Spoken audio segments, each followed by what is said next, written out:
सार मान समस्त नमस्कार सर। नमस्कार नमस्कार। आज संस्कृत श्लोक केंदी दुर्जन केंदी सज्जन हो पार से चिंतार गोटे कह मलयाचल गंधेन तु इंधनम चंदनायते तथा सज्जन संगेन दुर्जन सज्जनायते। मलय पर्वतर अधिकांश वृक्ष हूँ चंदन वृक्ष।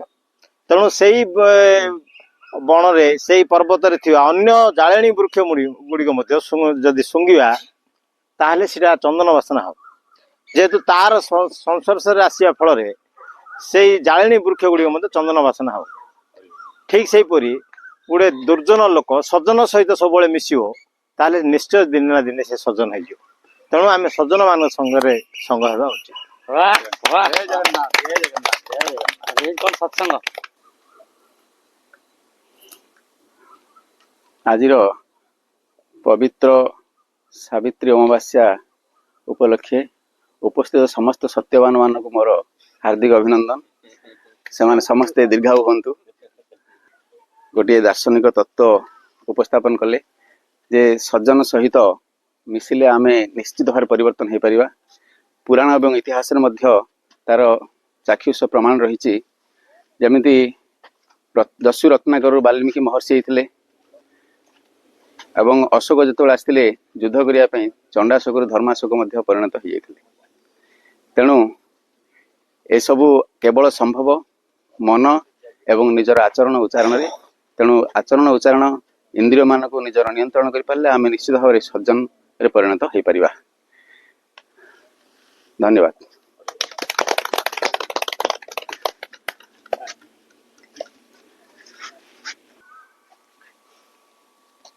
समस्त को नमस्कार। आज पवित्र सावित्री अमावास्या बा सावित्री व्रत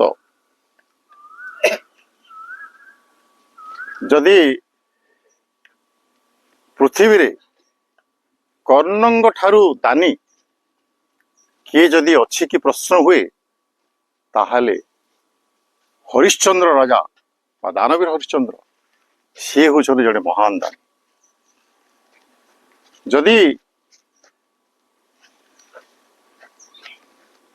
पार्वती ठारू बा द्रौपदी ठारू किए तेजियान कन्या अच्छी कि जदि प्रश्न हुए ताहले हाँ आउ जड़े तेजियान कन्या अच्छी ना तांकर सावित्री। सावित्री से पुराण कालरू भारतीय संस्कृतिर एक सिंबल बा चिन्ह भाव पतिव्रता बा बेटर हाफ बा अर्धांगिनी से जुगरू बहन करी आसी तार निदर्शन। से राजा घरर कन्या सावित्री जेतेबेले शिक्षा दीक्षा समापन परे विवाह पाई समय आसे सेतेबेले तांकर उपयुक्त पात्र बर पात्र खोजिया पाई पिता तांकर असमर्थ हुअन्ति। तेणु तांको उपरे दायित्व न्यस्त करती तांकर पिता जे जाओ तमर स्वामी तमर बेटर हाफ तमे निजे सिलेक्शन कर आ सी करथिले। ता अर्थ से जुगरे मध्य स्वामी को चयन करने पाई स्वाधीनता दिया जाउथिला, फ्रीडम थिला।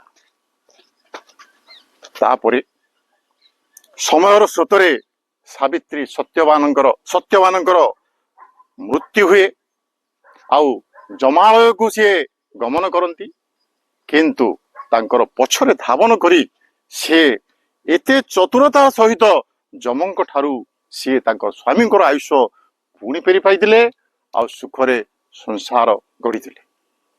जहाँ भी हो से सावित्री व्रत आज आमको तो से नारी माने सम्मान करुछन निश्चय किंतु मु एठी कहबी मनु श्रुति रे गोटे कथा लेखा अछि जत्र पूज्यन्ते नार्येषु तत्र रम्यन्ति देवता।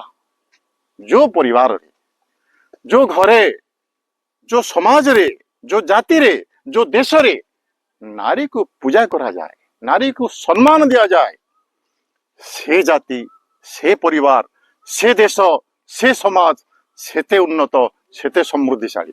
नमस्कार।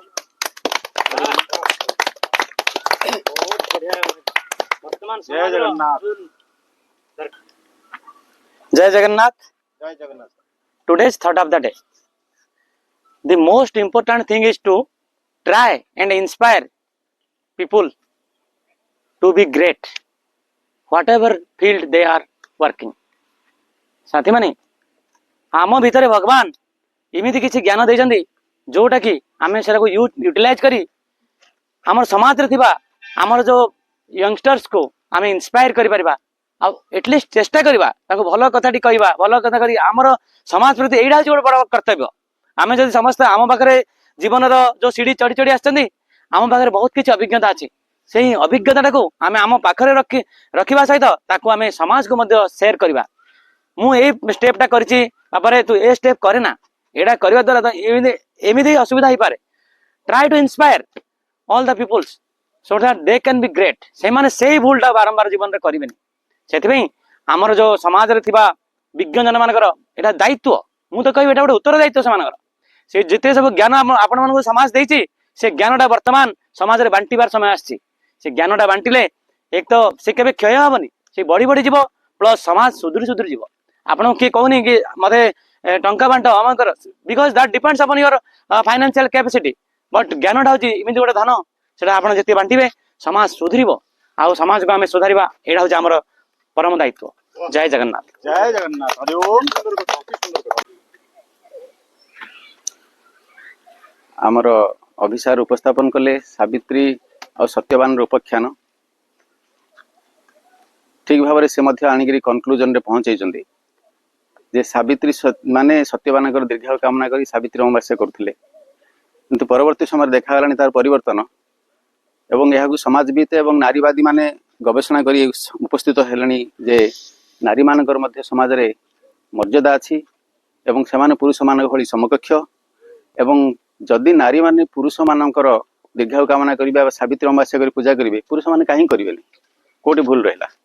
तेणु नारीवादी माने कहछि women are made not born. स्त्री लोक माने जन्म ही नांदी से माने तैयारी हिचंती समाज तांको स्त्री कर दैछि कारण जन्म होला बेले से माने साड़ी चूड़ी कि कान रे बाल रखिबा एसो नथिला एवडे समाज तांको सिखै दैछि।